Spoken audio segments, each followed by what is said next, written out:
Volkswagen is a major German automobile manufacturer headquartered in Wolfsburg, Germany.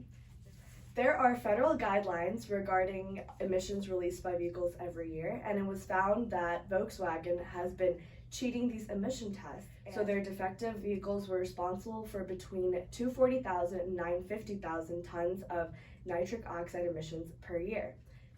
So following the emissions scandal, one of the key stakeholder groups affected were customers. And this is an external stakeholder group that includes consumers and dealers. And some of their key expectations are wanting environmental protection, safety in the vehicle, and just general customer satisfaction. So some of the ways that they were negatively impacted were customers that had unknowingly purchased affected models, then lost value when they went to go try and sell those models. And then dealers experienced a lot of negative fallout from being unable to sell these VW models as well as other diesel vehicles when there was a temporary ban placed on their sale. Another key stakeholder group that we focused on were investors and shareholders. So as you can see, stock value significantly dropped as a result of this emission scandal, and shareholder portfolios were negatively impacted at roughly 2% each. So another stakeholder group that was affected would be the employees of Volkswagen.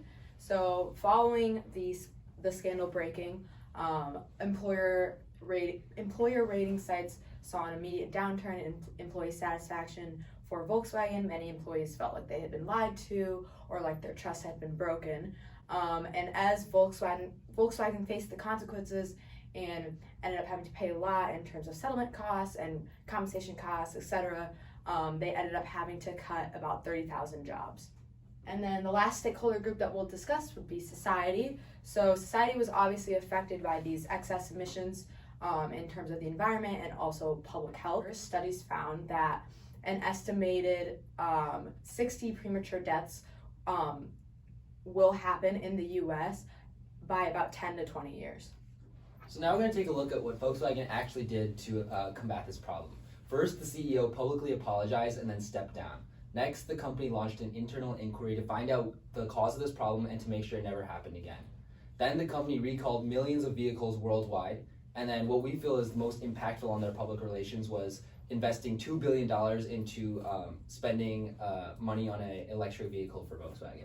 We first have to lay out the 4 different models there are. First is virtue ethics, which focuses on character traits and believes morals drive good behavior. The second is utilitarian ethics, which uses a cost-benefit analysis of social, economic, and psychological aspects. The third one is human rights, which believes that exploiting humans is unethical if it impedes upon the other humans' goals. And lastly is justice and fairness ethics, which believes that benefits and burdens have to be distributed equally amongst all parties. So for the ethics that Volkswagen used in this scenario, they use a utilitarian ethics when looking at the economic costs. Post-crisis, they invested $2 billion in electric cars, and they also looked at the social costs and benefits when the CEO stepped down and also issued an official apology. They also adopted a virtue method of business ethics as well when they launched an internal investigation to ensure that this problem wouldn't happen again. So at the end of the day, it's clear that Volkswagen should not have acted so unethically to try and keep up with these increasingly stringent regulations. They were trying to save money, but at the end, they negatively impacted so many stakeholder groups, from investors to customers to the society as a whole. But despite this, their response to the scandal coming out was ultimately positive. They apologized and took every effort to make sure it doesn't happen again.